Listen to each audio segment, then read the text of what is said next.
The letter arrived on a Thursday morning, folded too neatly for bad news, and yet heavy in a way that told my fingers exactly what it contained.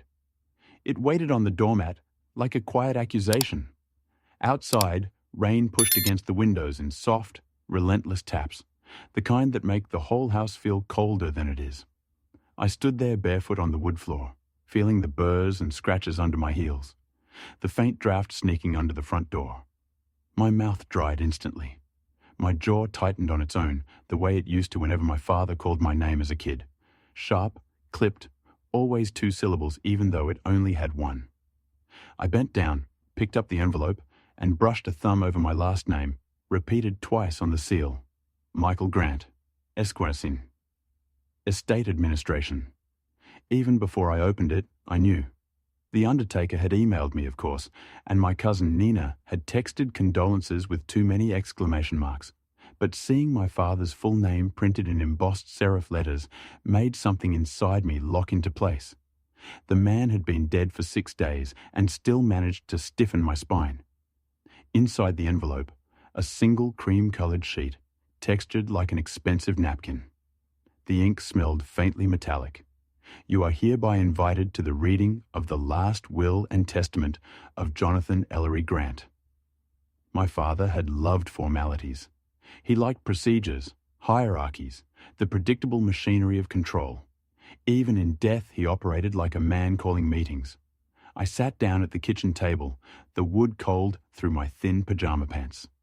The rain's rhythm deepened, becoming a muffled roar. My fingers trembled as I poured myself coffee, the mug clinking against the pot. I didn't drink it, I just held it for warmth. Grief wasn't what hit me. Not exactly.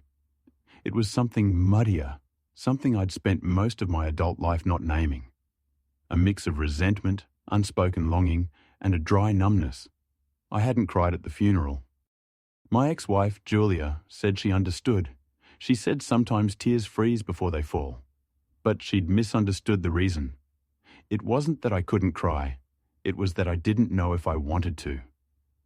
I hadn't spoken to my father in nearly 2 years. The last time, he'd lectured me about wasting potential and told me my job freelance architectural drafting wasn't real work. He'd said it with that tight smile he used when he believed he was stating objective truth, not judgment. And yet, there were memories I couldn't purge. Him showing me how to sand a block of cedar in the garage, his hand over mine, the scent of sawdust rising like incense. Him standing at my childhood soccer games, arms crossed, face unreadable, but always present.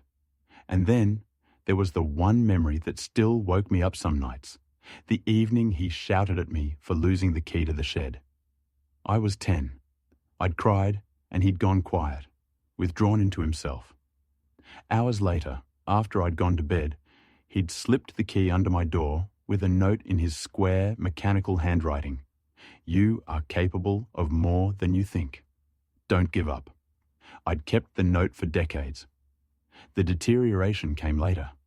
Small cracks widening over time arguments about college, my decision not to join his firm, my failed marriage, his inability to show affection without instructions attached. We drifted and then pushed, and finally stopped even pretending. My mother had died when I was 16, her absence leaving a silence my father never figured out how to fill.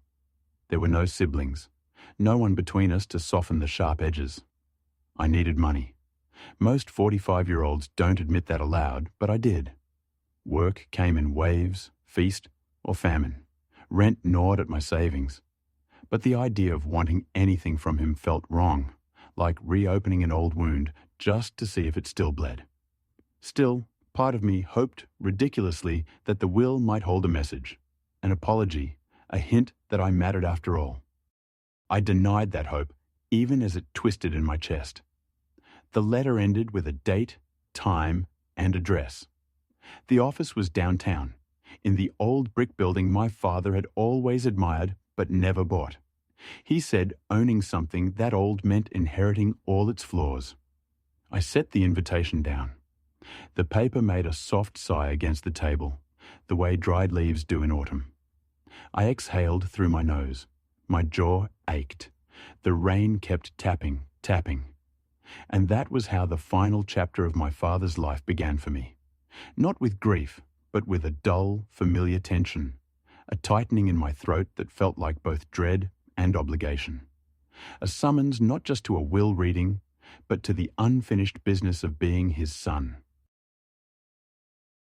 The elevator of the old brick building rattled as it climbed, its metal cage groaning like it regretted the effort. The hallway smelled of lemon cleaner and old books. My shoes echoed on the polished floor as I approached the frosted glass door marked Grant, Barlow and Pierce, attorneys at law. Inside, soft yellow lamps cast warm pools of light across oak panelling.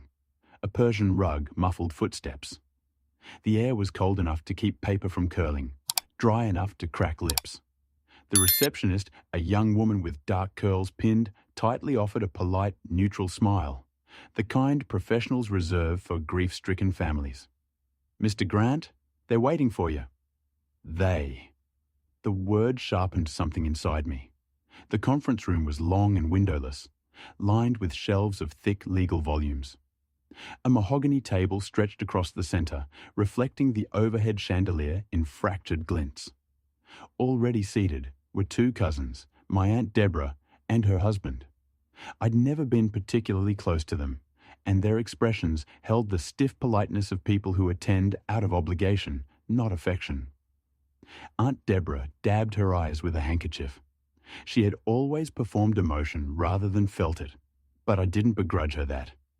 We all have our languages. The lawyer, Mr. Pierce, stood at the head of the table, thinning hair combed back, suit impeccable. He greeted me with a firm handshake that lasted half a second too long, his eyes lingering, as if searching for something in mine. "Michael, thank you for coming." I nodded. "Let's just get through it." Everyone murmured agreements. Chairs creaked as people settled. As I sat, I noticed it, a tension in the air thicker than grief. Something unsaid humming beneath the formalities. The lawyer cleared his throat twice before speaking. His hands hovered over the will folder with the caution of a man handling explosives. Even before the reading began, I felt it. Some part of me, the instinct that had survived childhood with my father, whispered that something was off. The room was too silent, the air too tight. My stomach churned. Pierce began with the usual preamble. Statements of sound mind, revocations of earlier wills, distributions of sentimental items. People nodded, some sniffing discreetly. Then, mid-sentence, the door opened. A young man stepped inside. He looked about 28, maybe 30 at most. Tall, lean, with dark hair falling over his forehead in an unpracticed way. His clothes didn't fit quite right. Jacket sleeves slightly too long, shirt a half shade too light for the rest of the outfit. But his posture straight-backed but trembling at the fingertips told me he was trying to appear braver than he felt. His eyes scanned the room with a mixture of fear and resolve. When they landed on me, something flickered. Recognition? Hope? I couldn't place it. I'm sorry," he said, voice cracking. I was told I should be here." Aunt Deborah gasped. My cousin whispered, "What the hell?" Pierce froze, face blanching. He set the will down slowly, like lowering a knife. "And you are?" he asked, though his tone hinted he already knew. The young man swallowed, Adam's apple bobbing hard. "My name is Daniel Lewis." A shaky breath. I'm Jonathan Grant's son." Silence filled the room like smoke. I felt my heartbeat in my fingertips. My jaw clenched. A heat erupted in my chest, confusion first, then anger sliding in cold and fast. My breath caught halfway, leaving my lungs suspended. Son? My father had no other children. He had me, just me. That was one fact that had always been unquestioned, one thing that belonged entirely to my identity. Daniel continued, voice trembling but determined. I know this is a shock. I didn't grow up with him, not really, but he promised me something, and I was told the will includes me."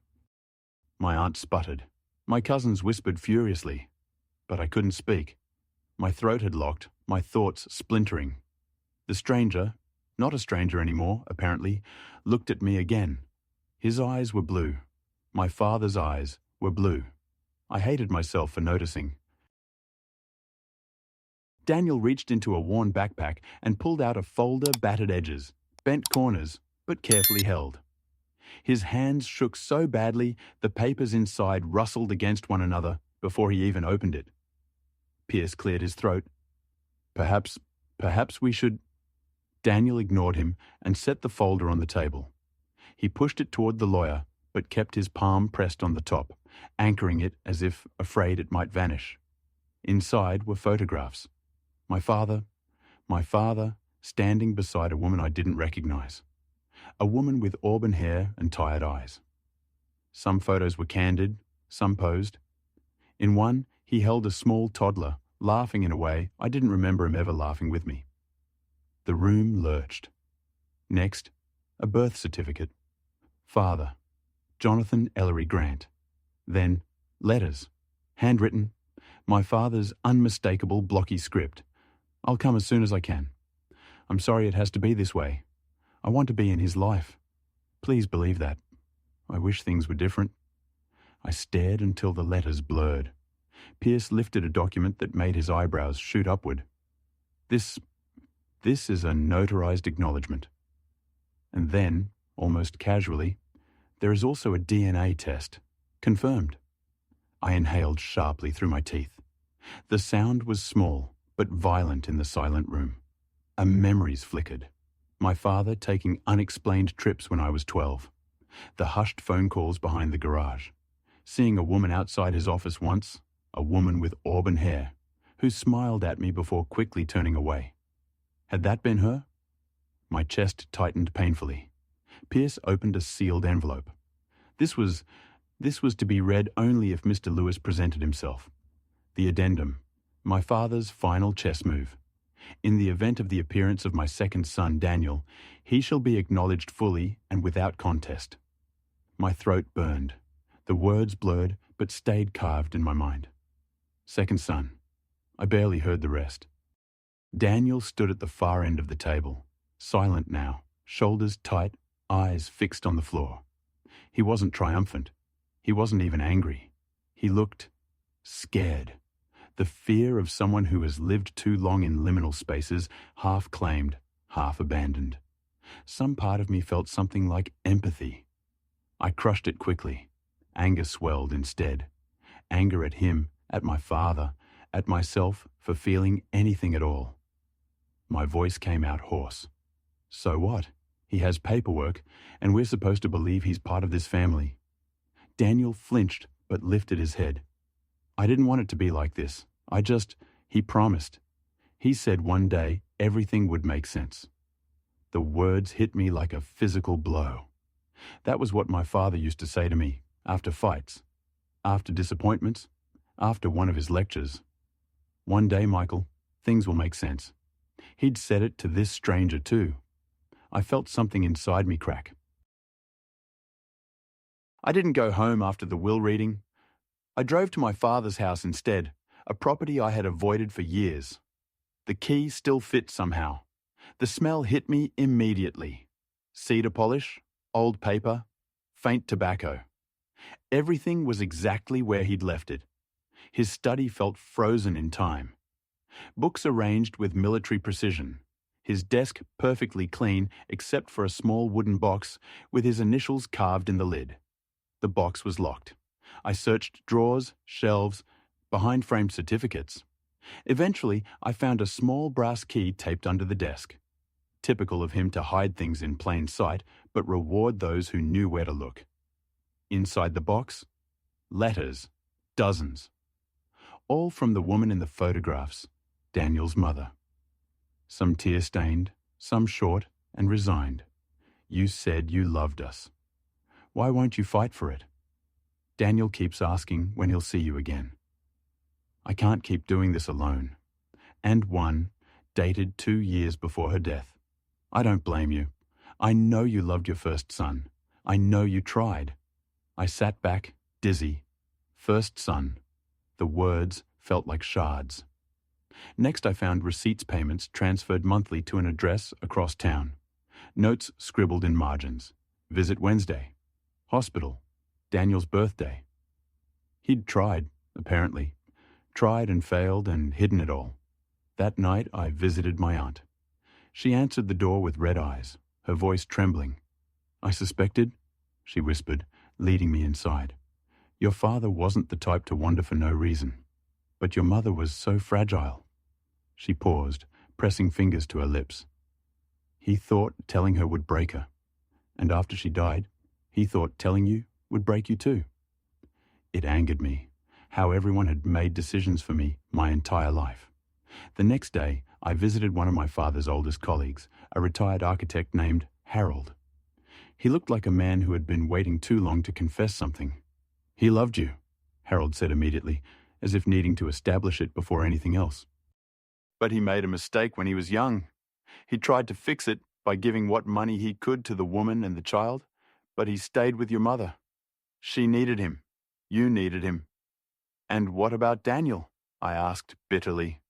Harold sighed. He planned to tell you. Many times. He just, never found the right way. That phrase, never found the right way, felt like a slap. Finally, I agreed to meet Daniel. We met at a small coffee shop. He waited at a corner table, fidgeting with a sugar packet.